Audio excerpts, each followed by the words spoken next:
Hello again and welcome to another Tuesday Bulletin of Engineering Information from the IBA.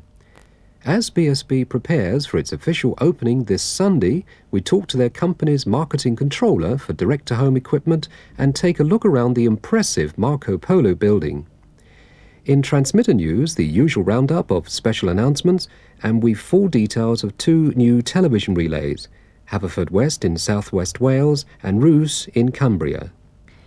It was as long ago as August that the BSB satellite Marco Polo 1 was successfully launched into space by a Delta rocket from Cape Canaveral.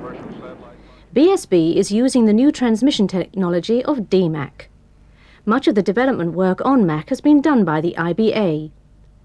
Delays to the start of the service have been mainly due to reception equipment, which is of an entirely new breed requiring specially designed integrated circuits. Meanwhile, in February, the IBA's uplink station at Chilworth became fully operational on all 5 channels allocated for UK satellite broadcasting, again pioneering new technology. Finally, on the 25th of March, programmes began for the benefit of cable viewers and public demonstrations. Direct-to-home viewing begins this Sunday with the official opening of all 5 channels and the start of a new chapter in British broadcasting history. BSB operates from impressive headquarters just south of Chelsea Bridge in London. The entrance hall is like a vast high-tech glass cathedral, and it was there that Bruce Randall talked to John Slater about the new domestic receivers and the way the services are being introduced. John, a phased launch, 1 channel per night on cable, then a month later the direct-to-home launch. Why did you decide to do it that way? Well, we wanted to try and overcome the difficulties that have been associated with the Sky launch last year, and there's always this difficulty that you need to have programs there to demonstrate the product and to sell the product, and of course then manufacturers need to have confidence that the retailers are going to order large quantities of material, and they're only going to do that when they're confident the broadcast is there, and you have this sort of chicken and egg situation that we wanted to break into. We thought the best way to do that was to stagger the launch over a period of a month. And that would give time for equipment to come in for display purposes, time for equipment to come in to start to satisfy our launch club members, and that would make the whole thing more manageable logistically for the industry. And when we talked last time, BSB receivers seemed an awful long way off. Now we have them here in front of us, one of each of the 4 manufacturers. They all look fairly similar. Are they going to be out in quantity?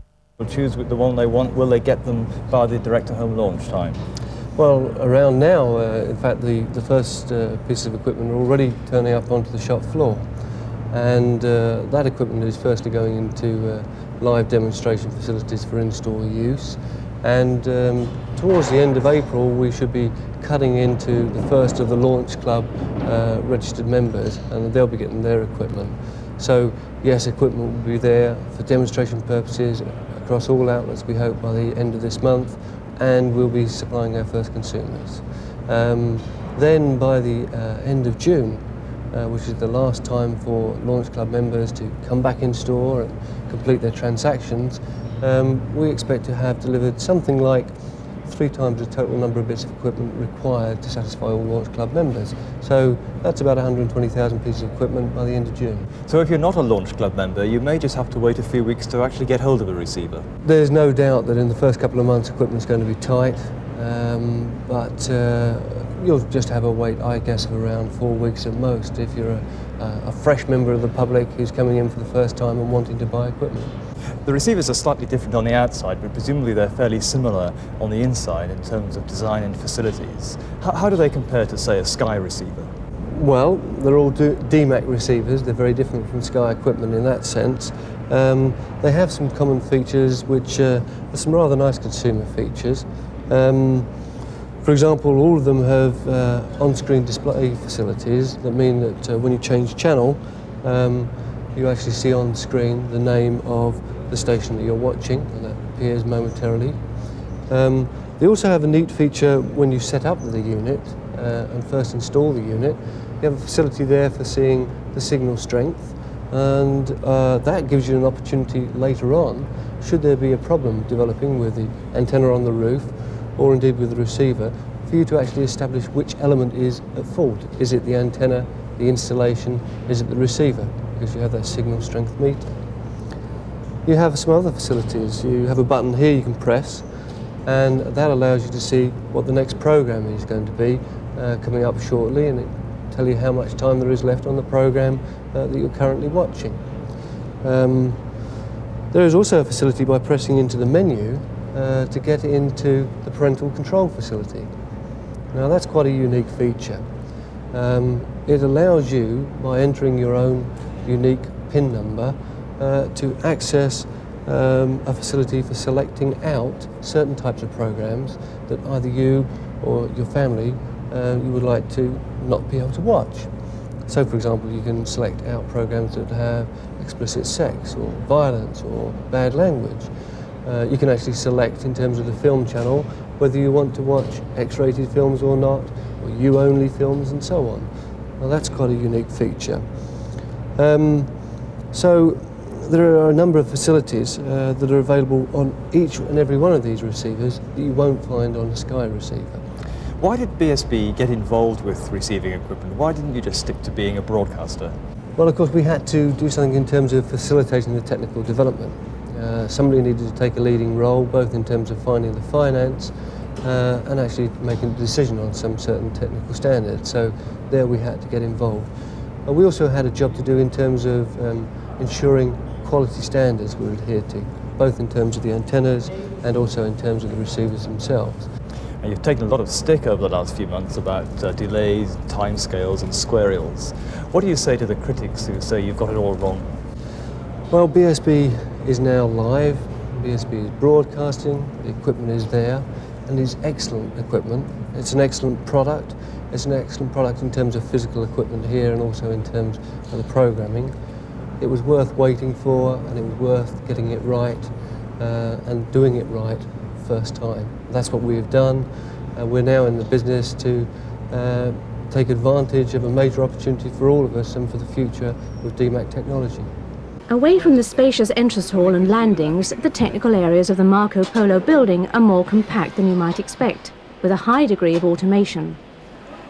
But there are still many tasks which depend on the skill of a trained operator, such as transferring film to videotape for transmission, and indeed the panning and scanning of films. This is where cinema films are carefully previewed, shot by shot, and the chosen scanned area logged into a computer, so that the normal 4:3 picture ratio of ordinary sets always displays the important action areas of the widescreen presentation. There are also two fairly modest production studios, although much of the material comes in from outside sources. But the master control room is undeniably impressive, with 5 simultaneous outputs to be monitored and controlled, as well as the various pictures coming into the building.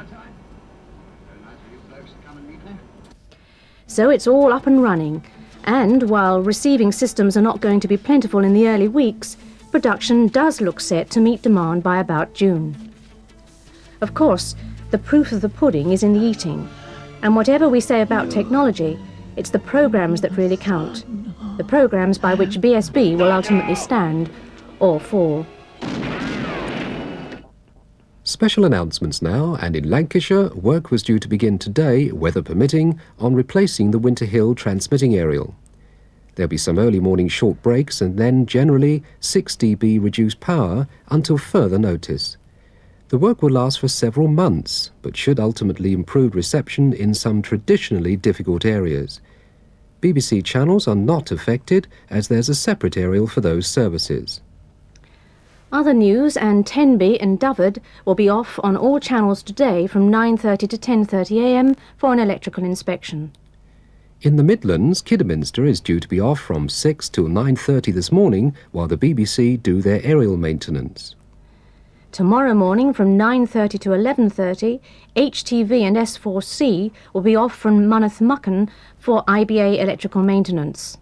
And at Patcham in West Sussex, all channels will be off tomorrow from 6 AM till midday for aerial maintenance. Near Port Talbot in South Wales, Monmouth Emroch will be off tomorrow afternoon from 3:30 till 6 o'clock for electricity board work.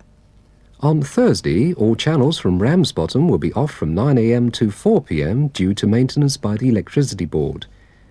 Finally, in East Sussex, Rye will be off the air from 6 a.m. till midday on Thursday, while the aerial feeders are replaced. Community radio next, and in Birmingham, Buzz FM, currently on test on 102.4 MHz, with vertical polarisation from Metropolitan House, is due in service on the 14th of May. Buzz aims to provide a sophisticated music-based service for a unified audience of multi-ethnic adults by day, with specialist interest programmes each evening for a potential audience of just under 1 million. Television relays now, and in Dyfed, a new station about 9 miles north of Haverfordwest is due on the air in early May. This is for about 320 people in Puncheston, Castlebythe, Little Newcastle and Rosebush. It will also help another 40 viewers at present marginally served by Preseli. Programmes from HTV Wales and TVAM will be on Channel 56, with S4C on 68. Group CD aerials are required with horizontal polarisation. Haverfordwest is due on the air in early May. And up in Cumbria, a new relay is being built at Roos, a mile to the east of Barrow-in-Furness, to improve UHF coverage for an estimated population of 580 in the Roos area. A further 300 people presently marginally served by Winter Hill, Millham Park or Dalton could also benefit from the new station. Because of severe channel constraints, it has been necessary to employ both vertical and horizontal polarisation in different directions from this site. Granada and TVAM will be on Channel 29 and Channel 4 on 39. The aerial group is W with vertical polarisation to the west of the site and horizontal in other directions. Roos is also due on the air in early May. And that's all for this week, but do get in touch if you have any technical queries on independent broadcasting. Our address, Engineering Information, Independent Broadcasting Authority, Crawley Court, Winchester, Hampshire, SO21 2QA. Our telephone number is Winchester, that's 0962 822 444. Office hours are 8:30 to 4:30. At other times there's an answering machine. Don't forget our link line number at a local rate from anywhere in the country, 0345 07 8787. We hope you'll join us again next Tuesday when we'll be looking at widescreen television and higher definition in the third and final part of our series on the Mac system. But for now, from Janet Solkeld and from me, Adrian Good, goodbye from Crawley Court.